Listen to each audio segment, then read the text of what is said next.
I welcome all the panelists of the session.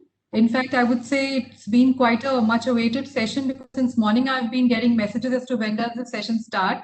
The session on connected automobiles ecosystem in India, challenges and roadmap ahead.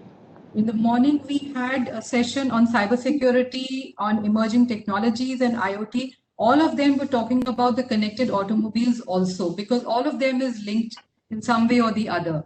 So I would like to announce the last session of the day before we have the valedictory session for the awards. Mr. Dattarai Gaur is the session chairman and moderator of the session. He is the vice president and head of business solutions at Bosch Engineering. Over to you, Mr. Gaur. Thank you. Thank you so much, Krida, for inviting me to this panel and giving me a chance to with this esteemed panel. Today's topic is really cool. Connected cars. Connected cars are real cool. Yeah. But before I do that, maybe just tell you a little bit about myself. So I work for Bosch, and Bosch is one of the largest automotive suppliers, part suppliers to the world. We make end-to-end connected solutions, right from connectivity boxes to the software that goes onto platforms and even the apps. So with that, I hope that I have some knowledge that I'm in a competent position to basically talk to you today about the topics. So coming to connected automobiles, they're really cool. Why is it so cool? Because we get access to real-time data and a lot of remote controls. We talk about comfort, convenience, but it's very important to also see that connectivity builds lifelong relationships. A lot of additional value and customer experiences are possible to be delivered. The services that are generally delivered with connected automobiles fall into categories which are safety, security, navigation, telematics, infotainment, remote control, and for vehicle manufacturers, this is also a convenience feature that we get a chance to update the firmware or the software over the air remotely. We get a lot of benefits. While the possibilities are infinite, I would also say that there are a lot of issues, very especially in the nascent stage that connected vehicles are just coming up. There are a lot of challenges. First and foremost, there are too many players who all have to align to make this connected vehicle a possibility. Yeah? Then there are connectivity issues. We all have experienced in cities that call drop is a common feature that plays really havoc when we are talking about connected cars in remote areas. Things Then we're talking about legislations or missing legislations, confusions about regulations, guidelines, and so on. We have cybersecurity risks. While we see there are a lot of issues, opportunities are way ahead, especially with the new technologies like 5G coming in. We will see that bigger data pipes are available, which means that lots and lots more data can be transferred faster over relatively smaller durations of time, and that would make new features and new values to be brought about.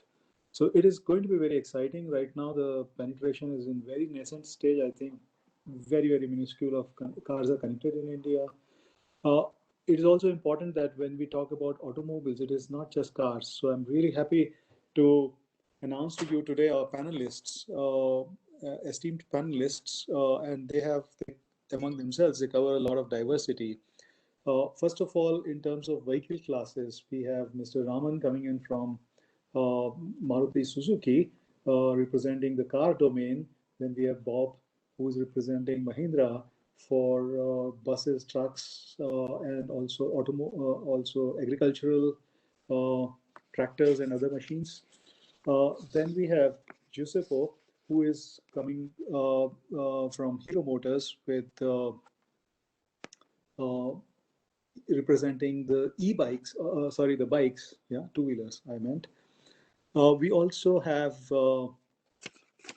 Bhaskar, Mr. Bhaskar Ghosh, who is from TCL, who represents the M2M service provider, the entire ecosystem behind that.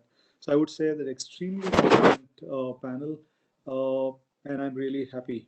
So with this, I would like to start the session requesting Bhaskar, please introduce yourself briefly and then share your thoughts. Yeah, sure. Thank you, Mr. Gore, to give us the clear context and the agenda for the session. I take care of Tata Communications, mobility, IoT, M2M business in India. So more on the connectivity platform and the connectivity side of it. Leading the region for all the enterprise initiative, mostly to the automotive OEM and automotive customer across the use cases. Thank you so much.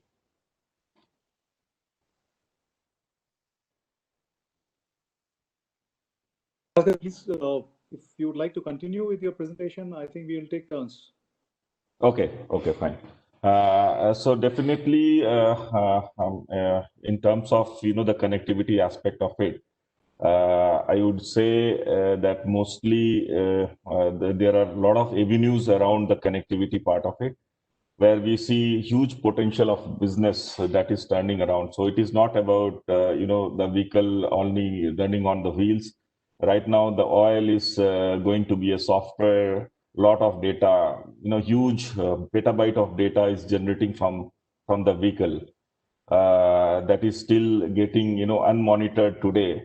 So be it the infotainment, be it the smart parking, be it the most of the GPS navigation systems. We will talk about precisely on the commercial segment how AIS is building around. Started the initiative taken by Moth last year. That is to creating that ecosystem in terms of the connectivity, in terms of creating those data channels. So it's a huge potential, and then definitely we see a lot of challenges also coming across, right, from the connectivity side. As Mr. Gorgi correctly mentioned that there are a lot of call drops across in some part of the country, where we see no data or kind of the low latency, a lot of latencies around to create that channel. So definitely that means the latency is due to the poor coverage, also related to maintaining all those data structure and huge potential of the data which is generating from the vehicle is not getting properly rotated around different segments, right? So that is why we need more redundancy, more reliability on the network side. Also, what I would say that creating the data pipes is not the only thing, and then analyze those data from the backend system is more important, right? So we are getting a lot of data from the vehicle, but this is not getting properly analyzed. That how we can monetize those data in terms of users, in terms of the end customer point of view. So I think in a way we definitely see an ecosystem which is right now quite scattered. It has to be some way taken as a part of a single initiative by most of the ecosystem player, be it the automotive, be it a OEM managing the telematic control unit, or a connectivity player. So all have to come together and see how we can channelize those data structure and data system, and see how to utilize those in terms of creating that ecosystem for the connected automobile. The next thing which I would like to bring in terms of the regulation on the connectivity perspective, or you can say a lot of talks happening around how we can make it more channelized in M2M services. So we see a lot of guideline which has been given by Department of Telecommunication, or TRI, but it is not mandated yet. So it is all, there are a lot of confusion whether it is a guidelines or a policies. but it is really a guidelines written on a few pages, but it is not whether to obey or disobey it. It's not the clear picture so far. So that is why the different organizations are confused in the ecosystem whether we should follow, we should not follow. But definitely, what I see that the policies are forming right now, slowly and slowly, and definitely there will be a clear policy on the M2F guidelines, that how the entire ecosystem should behave normally in that place. So with that, I think this is mostly the connectivity piece of it. So if you may have any questions uh, around the same, then I can happy to answer it. Yep. Thank you so much, Bhaskar, for your Yep. views. We will take the questions in a little while. So let's have Yep. the first round. So next, Oh, it's my honor and pleasure to introduce the next panelist, Mr. C.V. Raman. He's a very, very senior executive and a board member of Maruti Suzuki, the number one car makers in India. So, Mr. Raman, over to you. Please introduce yourself and then share your views. Yeah, good afternoon, Mr. Gaur, and good afternoon, all my co-panelists. Thank you, CII, for the opportunity to talk today. Can I have a small presentation? I'd like to share it. So could you give me the sharing rights? Pretty much, I think Mr. Bhaskar has kind of covered the context, but I'll try to cover some points in my presentation. So if I can have the sharing rights, I would be I could just share my presentation, please. Yes, you can share. We've given you the rights. Yeah.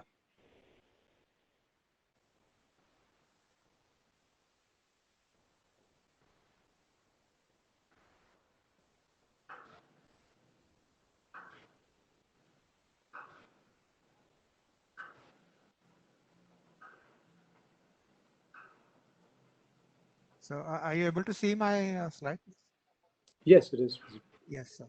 So I'll go through it very quickly. So I wanted to talk about connected automobiles ecosystem challenges and roadmap, what we have been doing and what we feel are the challenges and the way ahead. So if you look at, significant problems that we face today cannot be solved through the same type of thinking we employed when we created them. And I think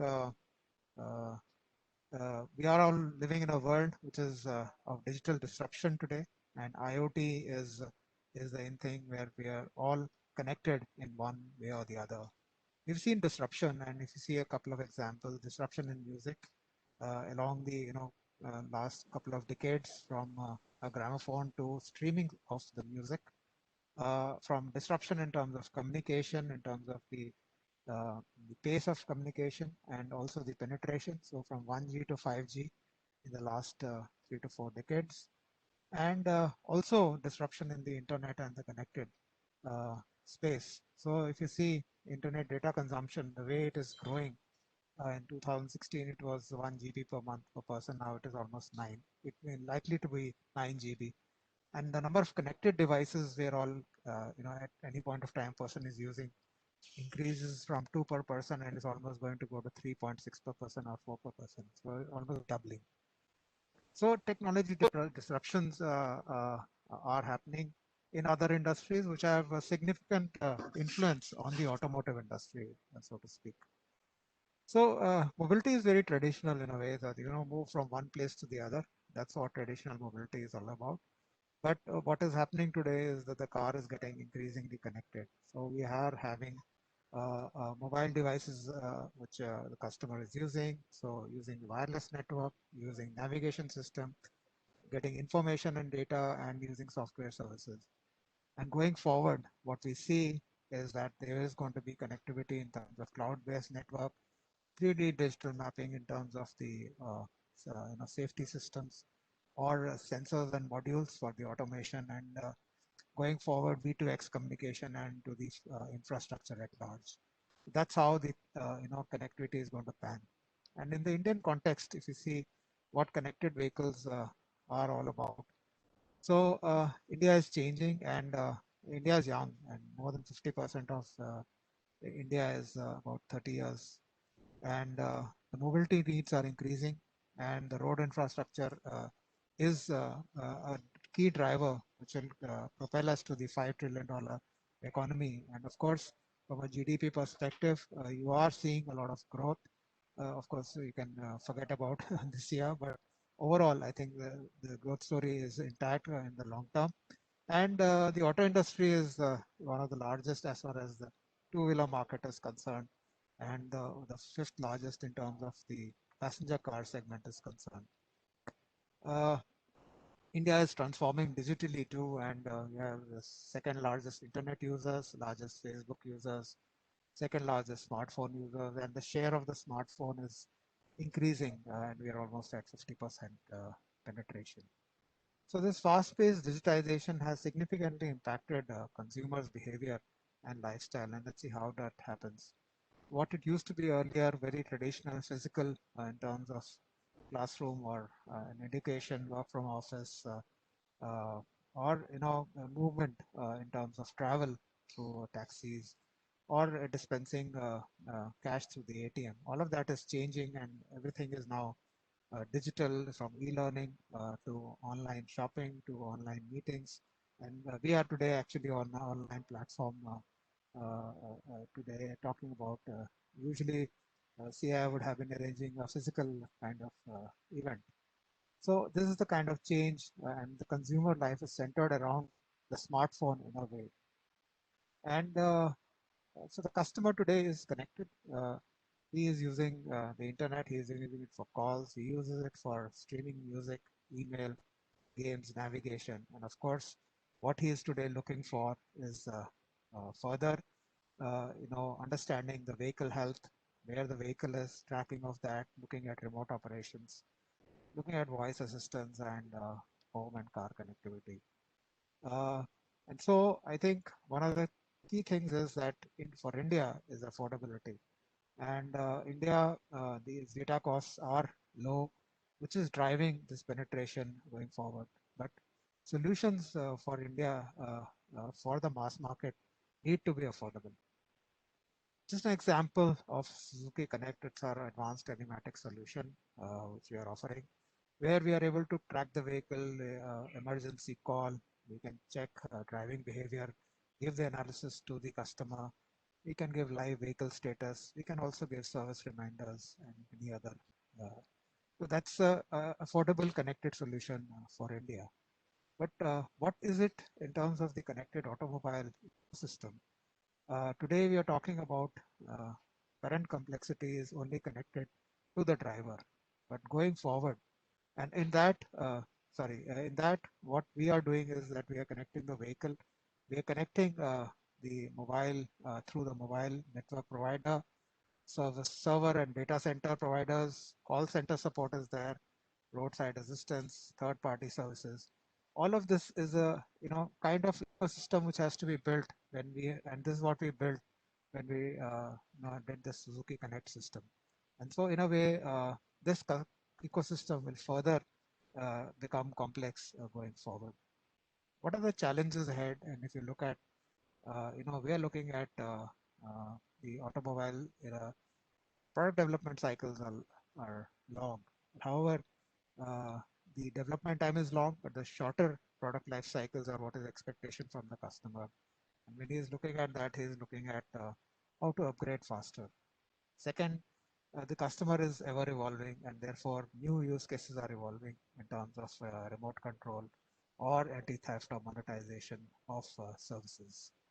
And of course, the other challenges are, Mr. Bhaskar talked about network availability, quality of service, and of course, the telecommunications companies are improving and expanding the network. One challenge, of course, is the emergency service availability. And how do we have the wider adoption of the centralized 112 number is something which we all need to work forward. So the other challenges in terms of for the automobile is the huge amount of data which is generated due to the increase in the connected vehicle. And all of this data which is getting generated needs analysis. We need to see how we can analyze it and use AI and use it for predictive maintenance.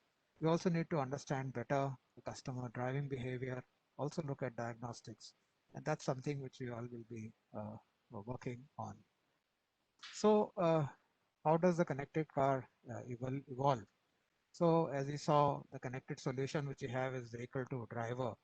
But going forward, it will be vehicle to vehicle connectivity, which we are going to see. And going forward, in the Western world, we're talking about autonomous vehicles. The adoption curve for that is going to be slightly faster. But in India, I think the adoption curve towards autonomous will be a little lower. So we may look at partial autonomy in the next decade, is how we look at. So what would be the drivers going forward as far as connectivity is concerned? So definitely for that, connectivity is important. So high speed, 5G, uh, uh, reduce the latency, increase the coverage. And that's one of the challenges which we saw in the Suzuki Connect system. And at many points, we lose the data or we don't have the connectivity. Software systems, as the number of data points which are coming out from the vehicle, big data analysis is going to be important, and we need to have collective intelligence. And when all these uh, uh, controllers are there, over-the-air updates for faster customer resolution issues, upgrades, something which the customer is going to continuously look for. And from a platform perspective, we need to look at high-speed networking and driving assist, contextual awareness based on the driving assist is something which is going to be the driver going forward. And of course, the last point is going to be security, high reliability, 360-degree sensing, and reduce vulnerabilities in terms of cyber security. And so that is, I think, is going to be the key challenge going forward. In Europe, there is a lot of work already happening. And I think in India, we'll also have to work going forward on this. So what would be the roadmap ahead? We need to monetize the data. We need to explore newer use cases. We need to find customers, use cases for the benefit of the customer and for the business. Cybersecurity is going to be important. We need to adopt measures for the data security, also for the customer data privacy is going to be paramount going forward. And of course, we need to collaborate for the infrastructure and technology for such introductions in India. So, so finally, I think what I would like to say is that the connected cars, the key enablers for the future is going to be the connected ecosystem, which is going to be very important. So the vehicle is going to be connected to the customer, to the OEM infrastructure, to government agencies, to the road infrastructure, to the smart home, and to other services. And all of this requires a lot of work in terms of developing this ecosystem and looking at the use cases. And the use cases for India may be very different from what it is in other parts of the world. And so that's definitely an opportunity, is how I look at. And so I think that we need to connect and collaborate for the future transformation. And I'm sure that the technology enthusiasts and the visionaries who are early market adopters for technology, the way they will look at crossing the chasm and making sure that these technologies become mainstream is going to be the key going forward. But all of that is only possible if we are going to make all these solutions affordable for the Indian market. I'm sorry, but I rushed through these presentations because I was told I was just have 5 to 7 minutes to talk about it.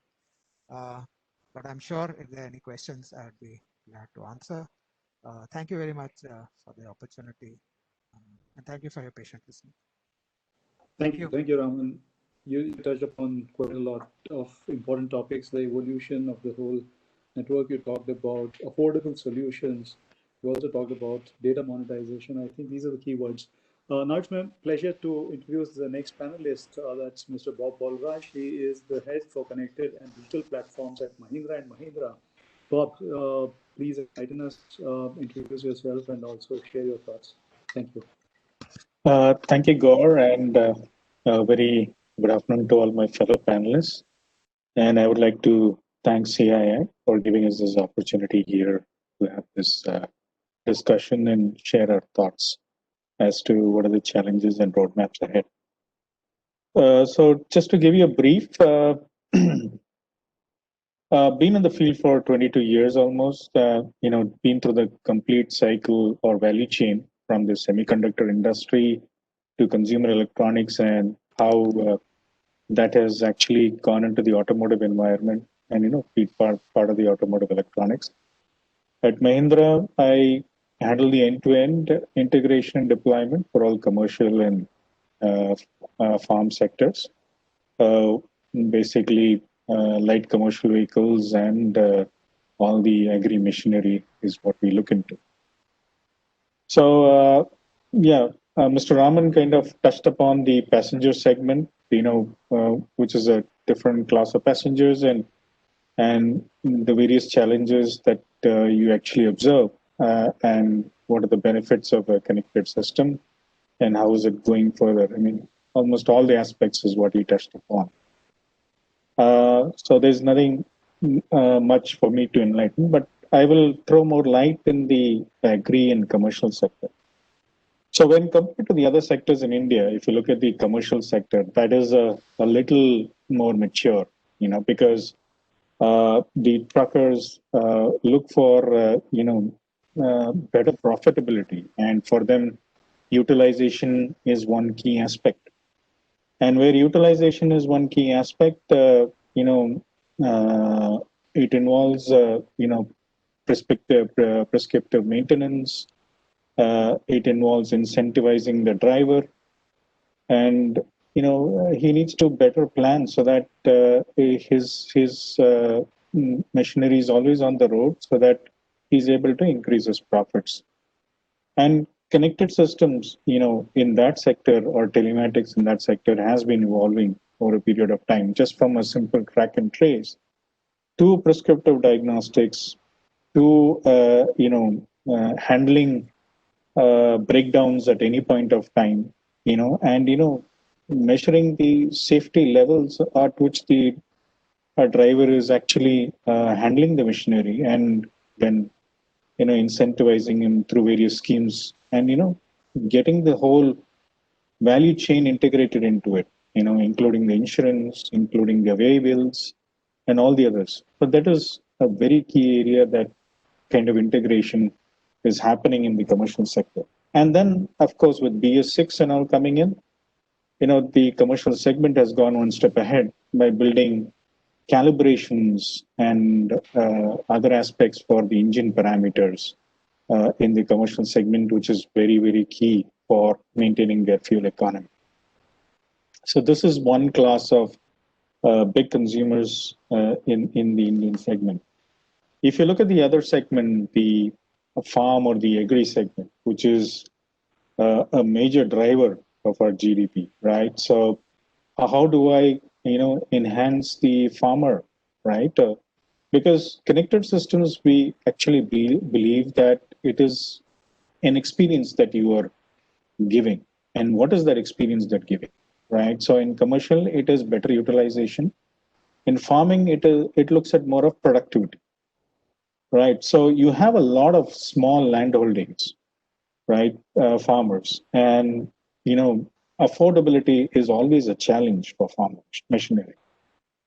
And how do you increase that or improve that affordability in the agri sector, right? And connected systems has played a key role.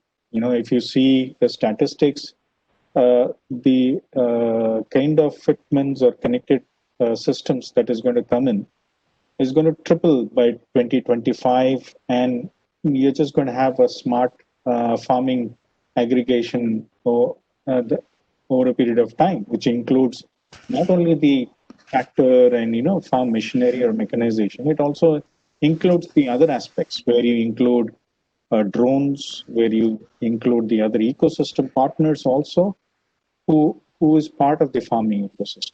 So what happens is you start having aggregated farming.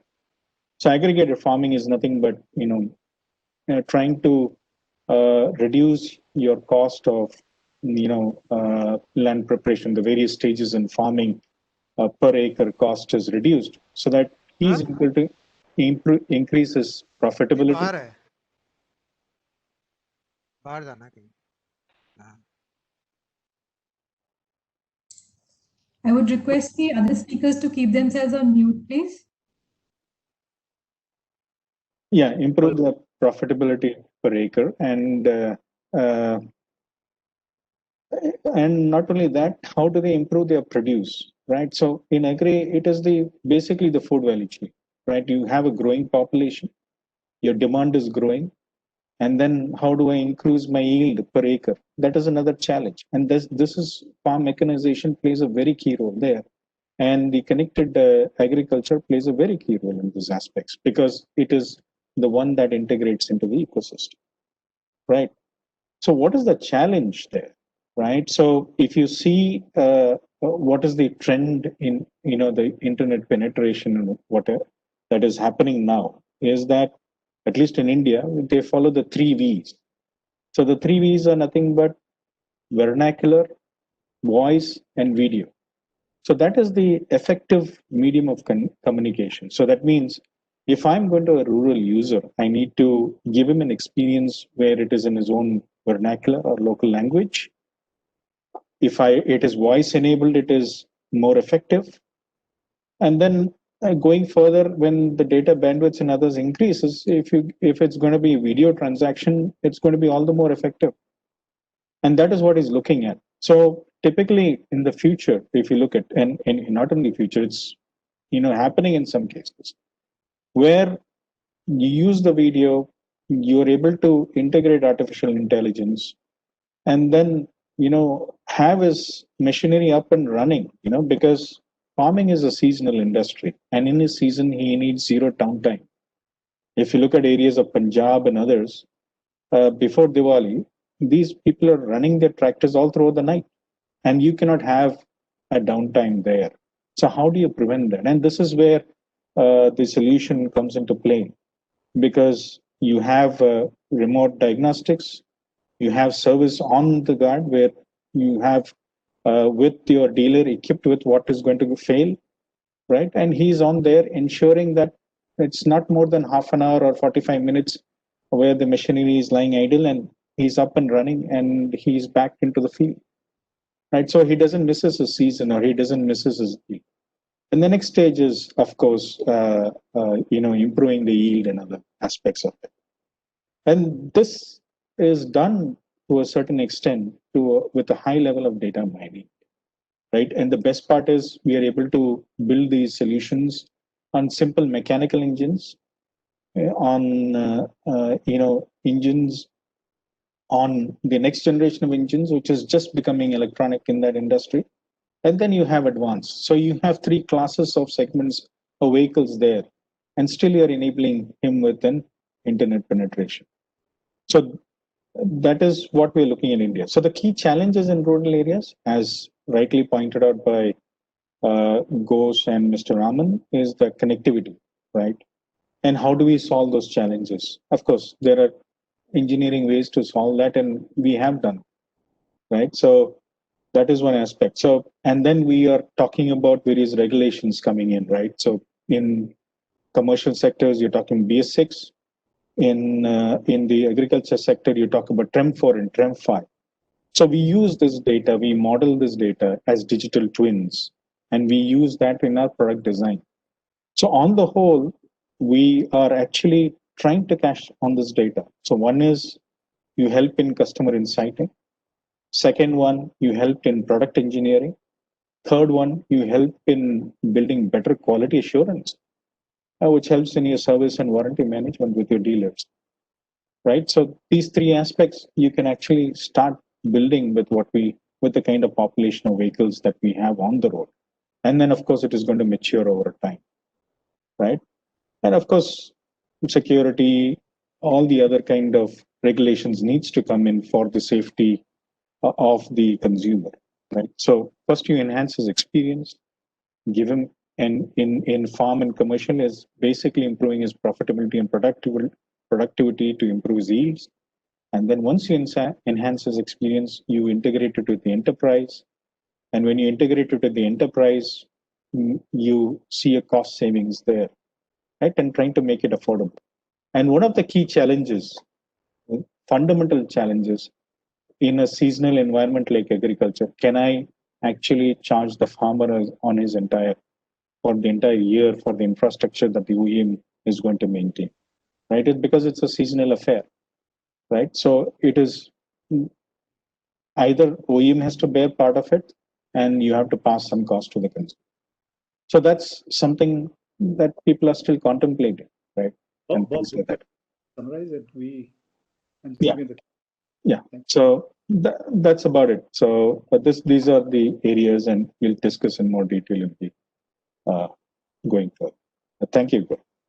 Thank you so much, Bob. It was wonderful to hear you talk about the farm sector. You are so passionate about the commercial vehicles and farm sector, touched upon how we increase the productivity, affordability of these solutions through connectivity.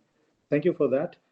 Next eminent panelist I'm so happy to introduce today is Mr. Giuseppe Luigi Rizzi.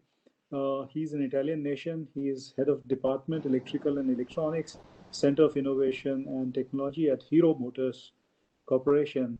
Giuseppe, it's your turn now. Please introduce yourself briefly and then talk to us about the exciting field of motorcycles. Thank you. Thank you for the introduction, and thank you also for this opportunity to share my view on this important topic. So, as you said, my name is Giuseppe Rizzi, and I am leading the Electric Electronic Department at Hero Motor Corp, Center of Innovation Technology. I am in this position since 1 year. Prior to that, I was working at BMW in Munich. I started to work on the connected vehicle many years ago, working in the motorsport for the Formula One and MotoGP environment. And then I moved to the serious vehicle level development, participating also to many European projects about connectivity and advanced rider assistance system application. Going to the topic and discussion in this panel, I would like to start with my point of view. So, of course, I'm looking at the topic mainly from a motorcycle manufacturer point of view.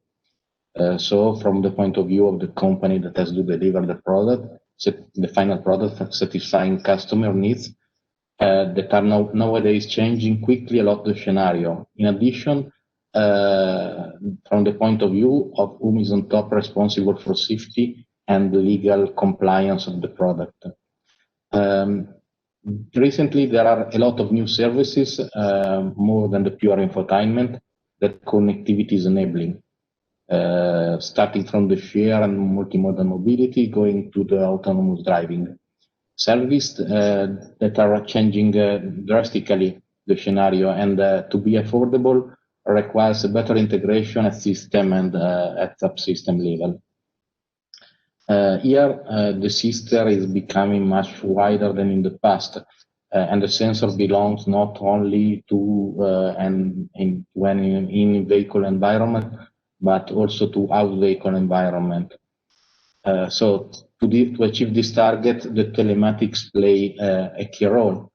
Technologies are available, but the question mark is about their usage and the capability to use in a synergic way the available resources, creating an ecosystem that can be a sustainable environment for the massive development and the deployment of this technology. If we look at other countries, we can see that there is a big emphasis on 5G. And it is clear what is the direction and not difficult to understand why we are going in this direction. Because basically what is the need and task of telematics is enhanced by some factors that are bit rate, latency time, coverage, and positioning. If we look to these technologies available, at least 3 of these factors have been offered by 5G and are key to achieve the level of cooperative synchronous vehicles. Of course, beside that, a number of problems will arise, technical problem, and beside this, security that was already mentioned as one of the main problems.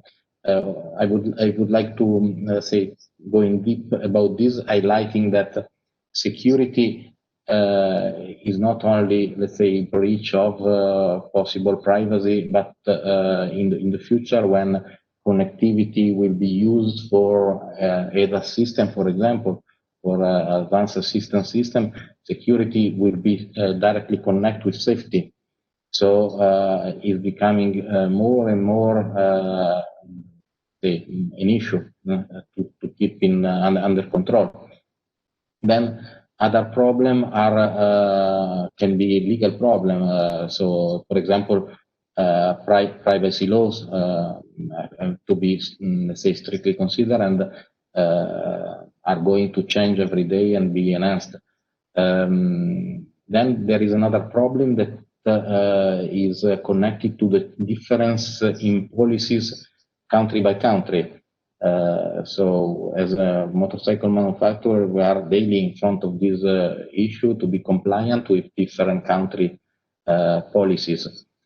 And then the last problem that I would like to highlight is to develop this system and be compliant with all safety and security rules. There is the needs of test beds that are not, let's say, common, but we need an evolution of this test bed, and also some clear validation protocol and clear rule to observe.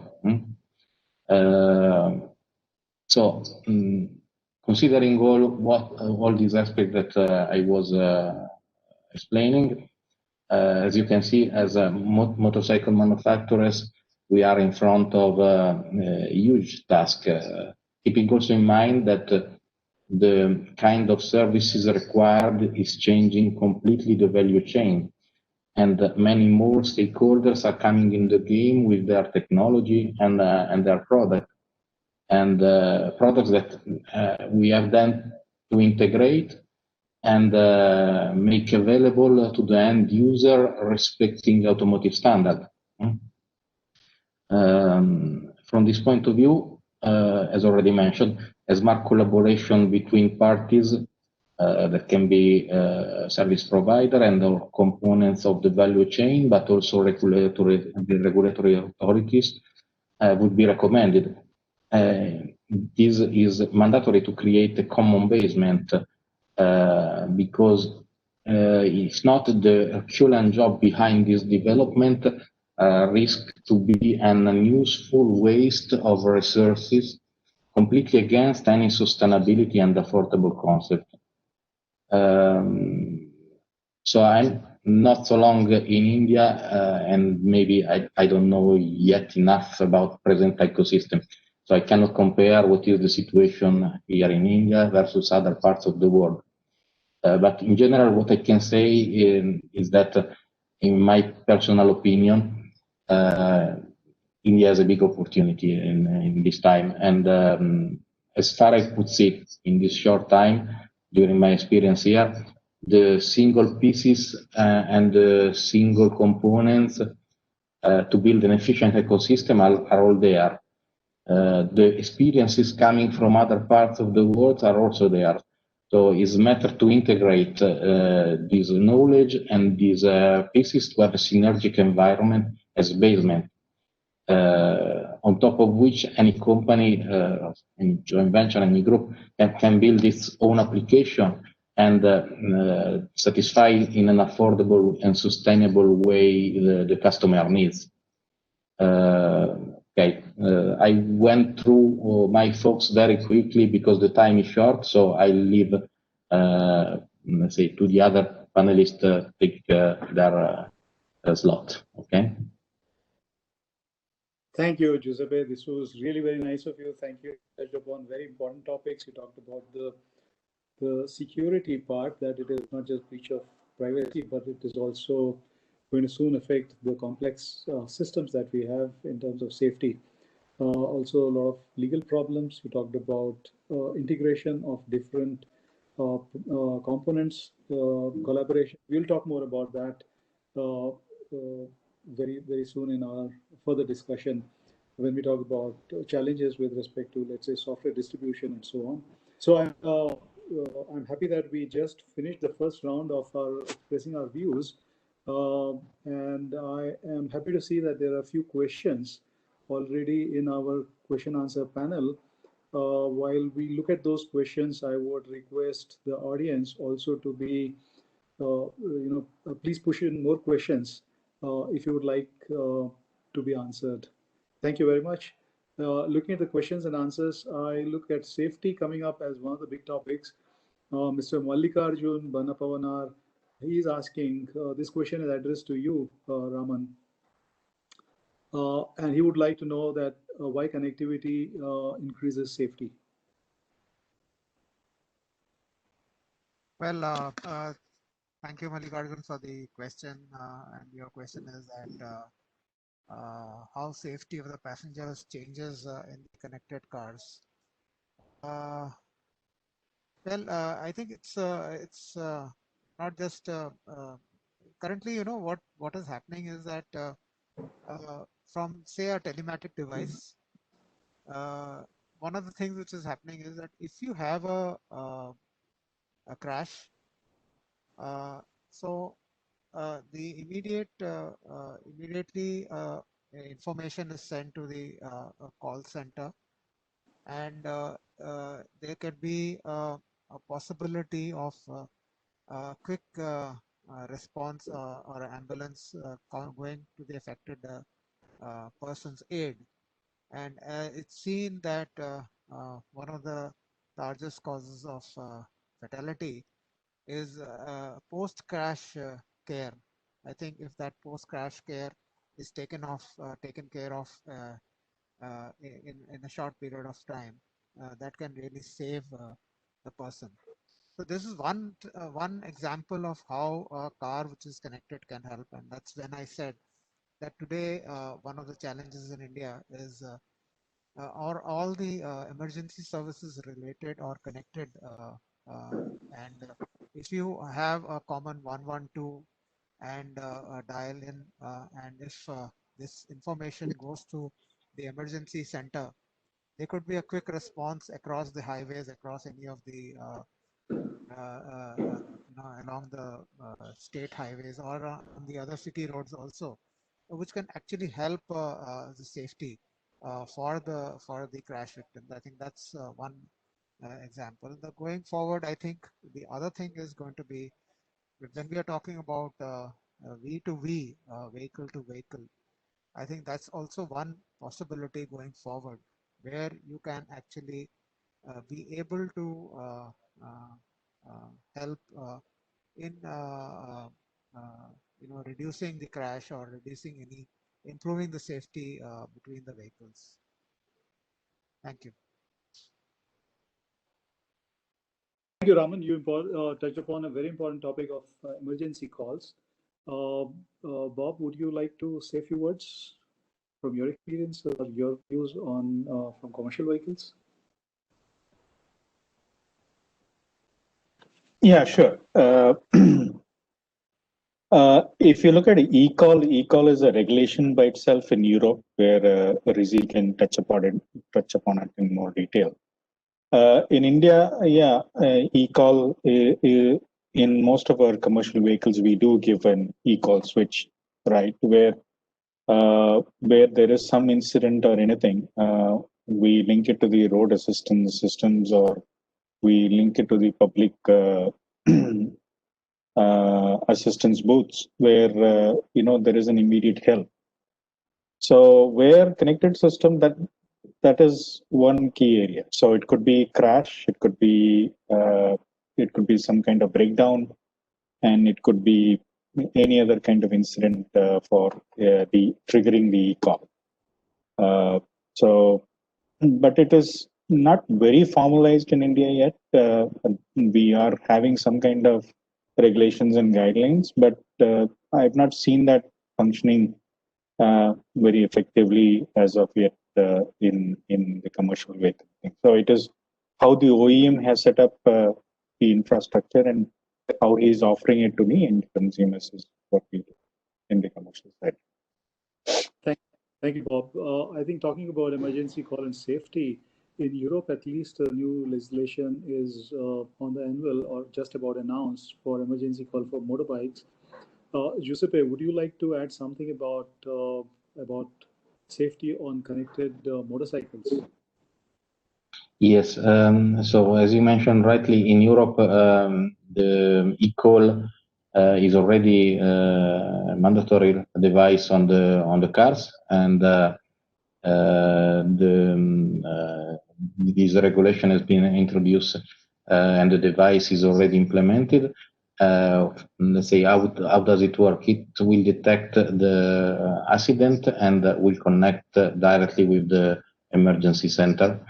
The emergency center will basically verify if this is really an accident or only a false alarm, and then we'll decide to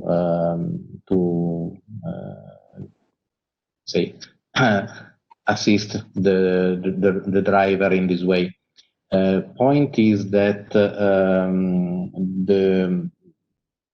recently, okay, as you said rightly, also for motorcycle is under discussion the introduction of this e-call, and but we have to highlight that motorcycle and car are two different vehicles and two different environments, so there are different problems to solve. Let's say one, just to mention one, is that when you have an accident on motorcycle, one of the main problem is the separation between rider and the vehicle. So keeping in touch with the emergency center is most of the time not easy. So we have to implement some additional feature to make it safe. Another important point that we have to highlight is that if I remember well the numbers, with the implementation of the e-call, there is a reduction of the time, the emergency time, by 40–50%. And this is very helpful to save life.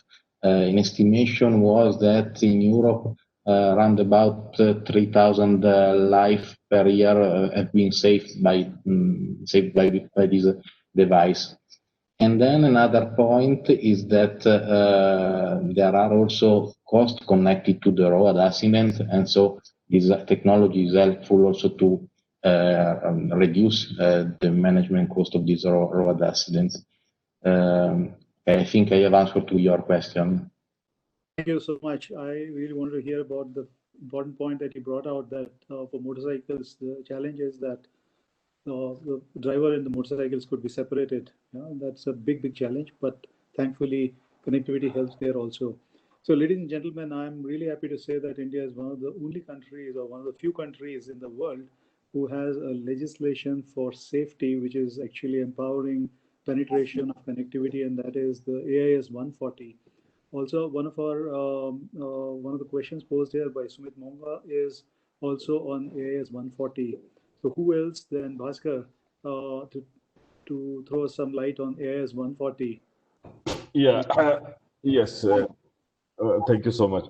AIS 140 is definitely is been treated as one of the major initiative taken by Ministry of Road Transport, and there are various the player is getting involved to see how it is becoming success in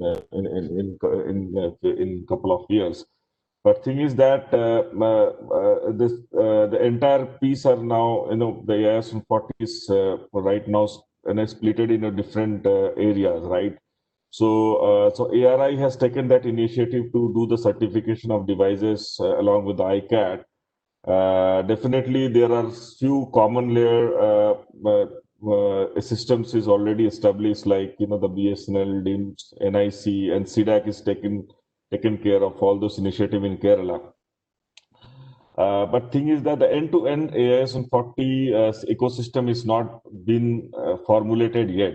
So that essentially means if somebody pushes an emergency button, it will not land to the local police station, which is actually meant for, right? So definitely this is a great initiative, but it is now at a scattered way, and people are, coming together and see how it is making as a more common area of, implementation rather than having it in the different segments, right? So, like the common layer, I believe it should be a common layer for, using one organization who is managing the entire ecosystem from edge to cloud, and again managing the local, authorities to see how that emergency things will be, driven across.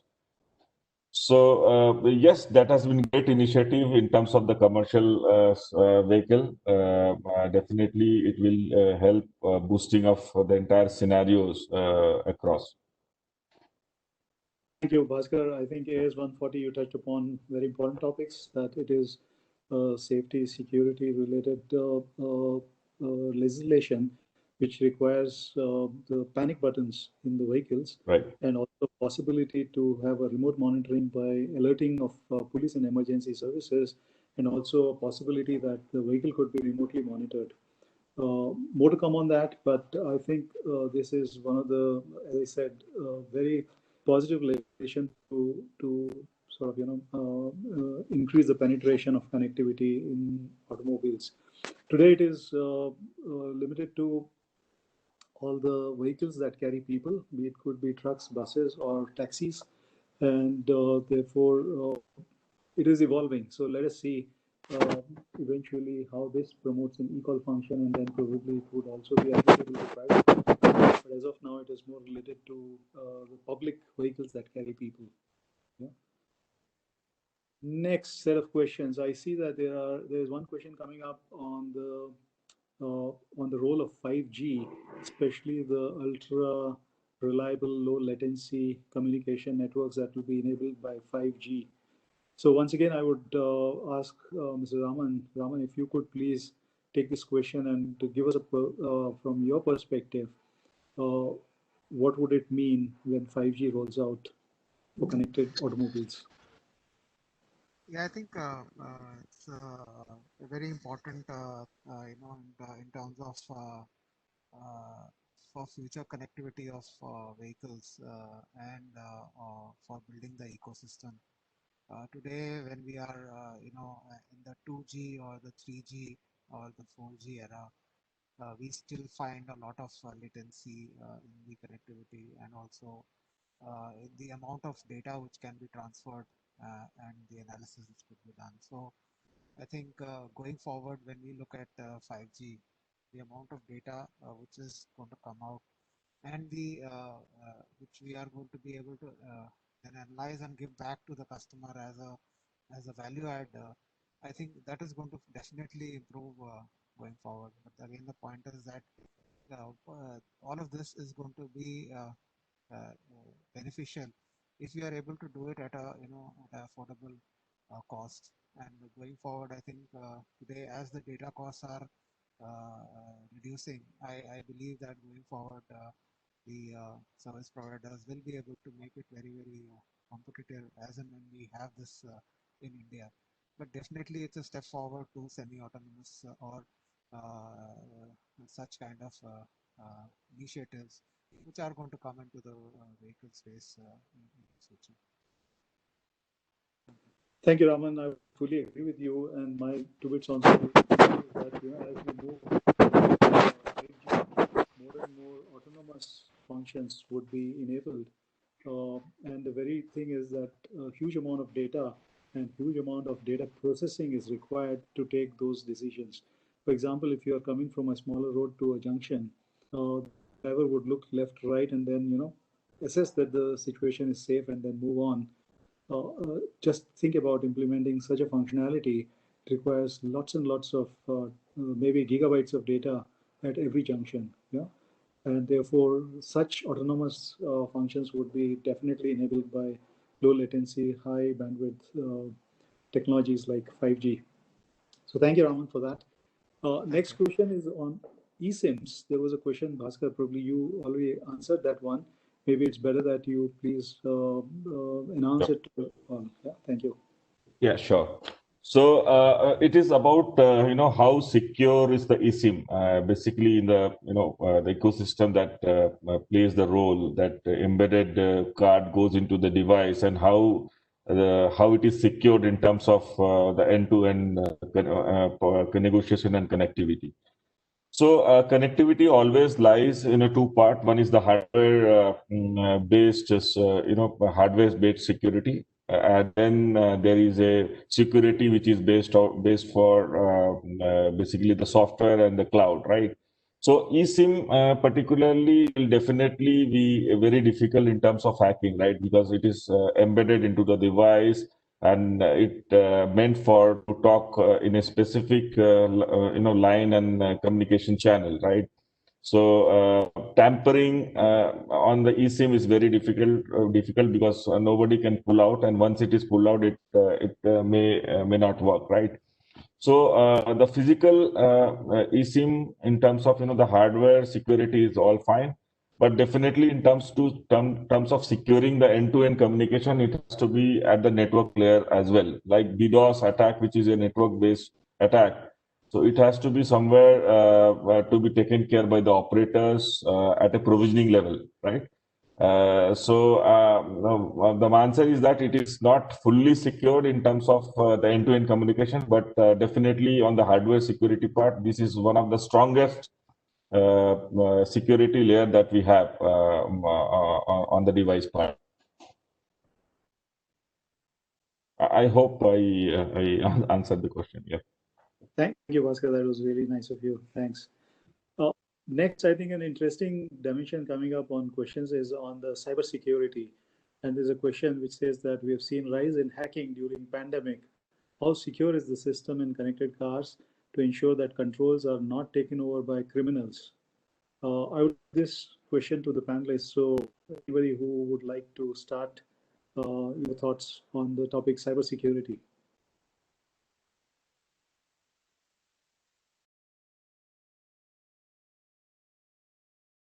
Gauri, I may like to answer it.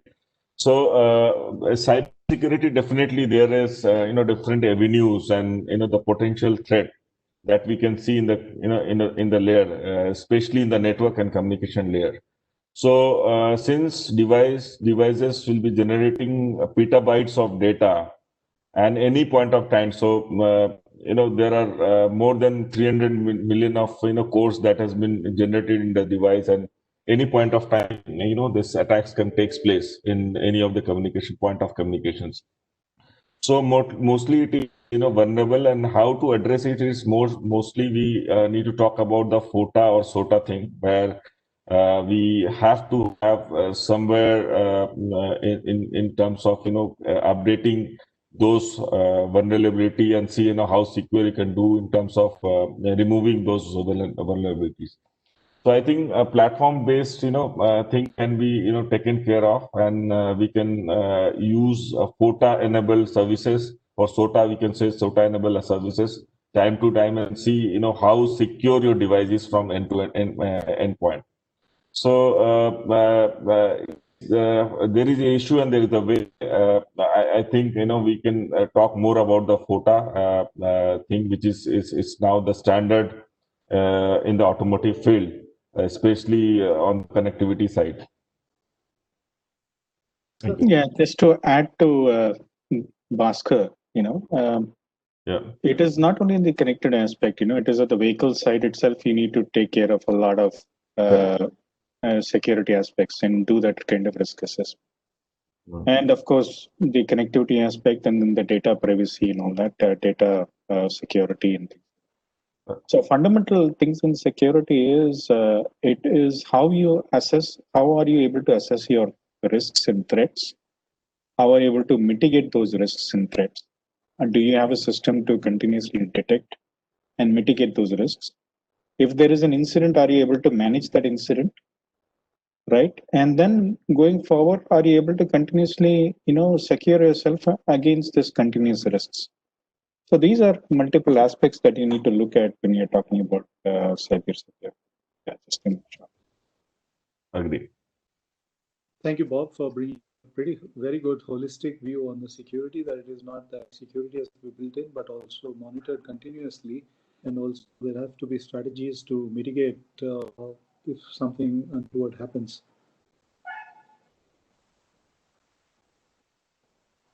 Then perhaps I could add a few things here.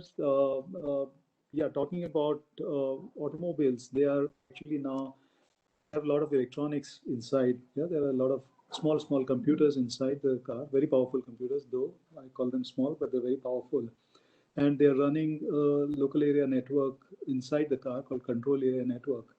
So one of the things that we do at the device level or the connectivity control unit is that we build a lot of security onto that. We have some things called hardware security modules. HSM technologies are incorporated. We have a complete separation between the external world to the network inside the car. There's a lot of encryption technologies. There are full-blown security keys, certificate mechanisms that are incorporated. That's to ensure that not just the every aspect or the vulnerable points, that every aspect are actually taken care of. And then Bhaskar talked about the network security. We have the server-side security, and the endeavor is to make these systems more and more secure. However, when we talk about security, I think also very important aspects to come up, and there I would like to ask my co-panelists to throw a light on that. Especially there are some legislations when it comes to connected cars about the location of data services, the places where servers where the data hits first, and also there are upcoming laws on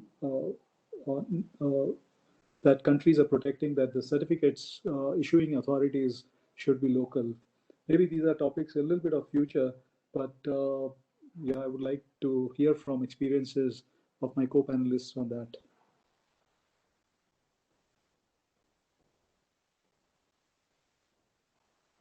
Raman, would you like to say a few words about export markets? How do you handle these topics for the exports?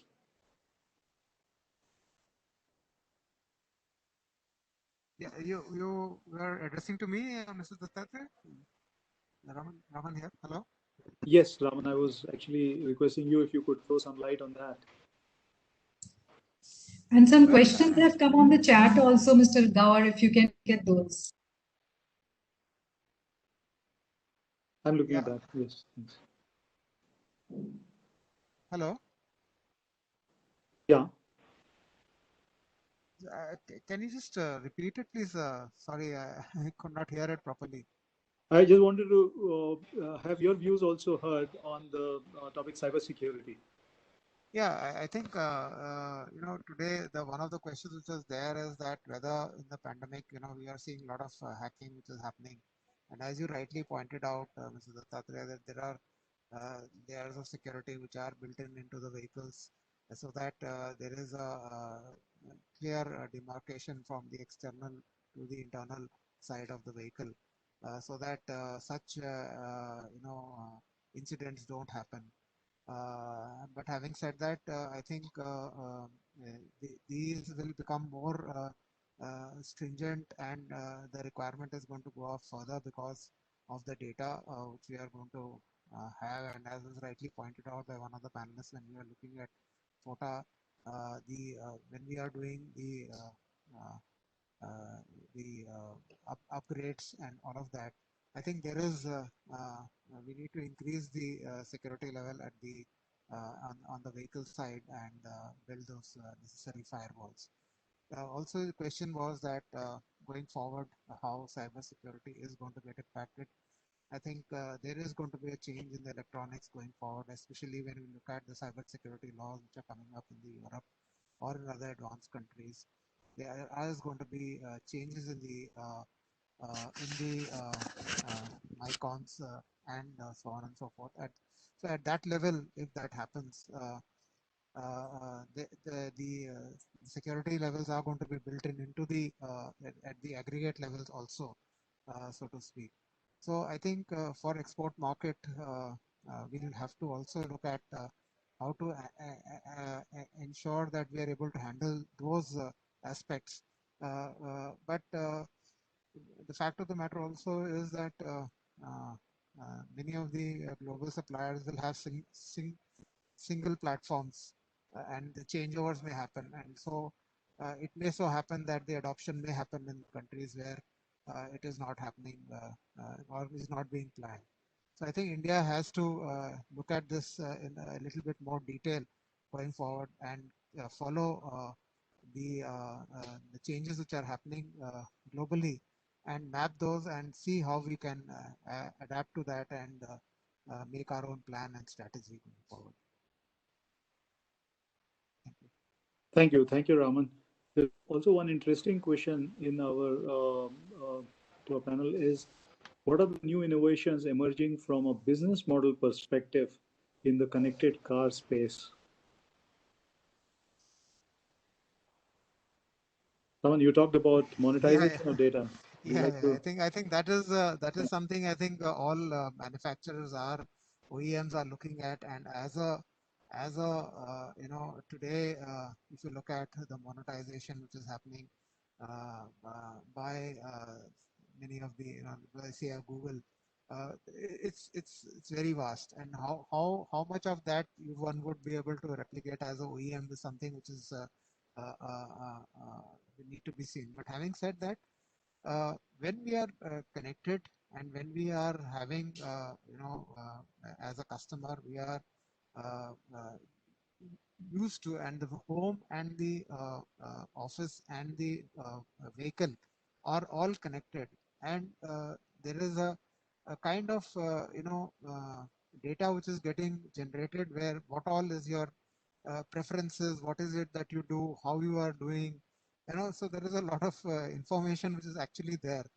How to harness that information and make it into use cases and make it beneficial for the customer going forward, I think is something which every manufacturer would like to do. But that would also mean that you need to have a very strong collaborative environment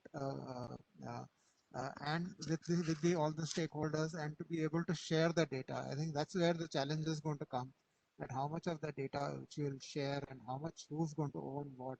Those kind of challenges need to be taken care of, and then obviously new use cases are likely to get evolved, and in India too, the monetization is likely to happen going forward, where more value-added services are going to happen. One is, of course, from the vehicle side, from a predictive maintenance, and from a driver behavior side. All of those are related. That is between the OEM and the customer. But with the ecosystem, there is a lot of possibilities which are likely to come up. Wow, you covered quite a lot. Thank you so much. Bob, would you like to say about the business models? Yeah, sure, definitely. Yeah, I think Mr. Raman has covered the primary aspects. So one is the direct beneficiary directly from your consumer and from your service teams and warranty management. The other aspect is indirect pricing, right? So where you have a lot of transfer pricing. So where you kind of use that data and try to see working with your tier one suppliers or anybody else in the ecosystem, typically even with your map providers or telecom providers or insurance providers, trying to see what are the changes on the landscape in a particular operating region, or what is the road usage characteristics. These are typical use cases that are coming up, and then on that road usage characteristics, what is the wear and tear of a simple tire, which you can work with your tire companies or your tier one suppliers. So there are a lot of these indirect models that are actually coming up in commercial and agri sector. In agri sector, the other aspect is, this data helps a lot in telling what is the kind of requirements for a particular acre of land in a particular region. So that in turn kinds of connects it to, and creates a demand for all your other natural seed providers or fertilizer providers and things like that when they connect into the ecosystem, right? And then you have weather companies also coming in, which play a key role. So there also transfer pricing is possible and things like that. And not only that, you onboard these ecosystem partners onto your platform and increase that interoperability where there is a possibility of monetization. And this is, I don't see it very far away. Next 3 to 5 years, we should be able to see it in action. I think very aptly said. I think we are able to order food sitting inside the car using our connected cars. So that day is not far. Giuseppe, would you have any thought on this topic? I think mainly the topic has been, let's say, explained in, let's say, very well by the colleague panelists. Let's say, I see many future business models coming out with the help of the connectivity, especially as you mentioned before, introducing some, let's say, new feature coming from the new technology connected to the 5G and other connection possibility. Business model, okay, you can see already in the market, one of the main business model enabled by the connectivity is the share mobility. But also in the future, some, let's say, branch of the share mobility can come out and provide, let's say, according to the offer that each providers in the value chain can give different opportunities to the companies. Thank you so much. Looking at the clock, I think it was a very interesting discussion. We need to summarize now because we would have a hard stop at 3:30. I would take this opportunity to invite all panelists to say one last summarizing statement, a couple of statements. Raman, would you like to start, please? Yeah, I think the connected and digital is where there is a lot of play which is going to happen in the automotive sector, and I think I believe it is going to be a huge opportunity for India, and also looking at the Indian customer. We can, if we work together with all the ecosystem and all the providers, I think we will be able to create value going forward for our customers. Thank you so much. Bob, would you like to go next? Yeah, sure. So with the digitization coming into play and with connected also coming, which is going to be part of play a key role in the digitization space for agriculture and commercial segments. It is really going to be, I should say, even contributing to the economy and not only enhancing lifestyle and productivity, but also will contribute to the economy. So large scope and a lot of opportunities exist in this space, even though there are. Thank you, Giuseppe. Would you like to say, summarize just once, please? Yeah, I can add that with the connectivity and the future technologies, together with synergic and good cooperation between all the parties, we can create let's say, a really interesting basement that will be beneficial for the economy of the entire nation, and not only also the customer, and also, let's say, beneficial to safety and I say a great improvement in the life of the customer. Thank you. Bhaskar, quick one. Yeah, definitely. I see huge potential on the connected ecosystem in automotive. Definitely, the key players needs to come and see how we can collaborate together and make it a success in the country right now. Definitely, it's a huge success story around. Thank you so much. Thanks, Bhaskar. From my side, I would just repeat the starting statement: connected cars are cool. So it was indeed a great pleasure to have this event. Thank you very much to CII to have this DX event. Now I'd like to formally close this event and would like to invite the audience for the valedictory session, followed by DX award presentation and closing ceremony of this event. Thank you so much and have a great day ahead. Thank you very much. Thank you so much, Mr. Todd. That was wonderful. Thank you for moderating the session so well. There were so many questions since morning, since it's all connected, IoT and this session. So it's very good to hear all the panelists give us so much of information, so much detail. And we would connect with you once again for the other events that we have, and request if you could stay back and witness the valedictory session also. It's time for the same. I would now hand over to Colonel Suhail Zaidi, who would be moderating. Thank you so much. Thank you.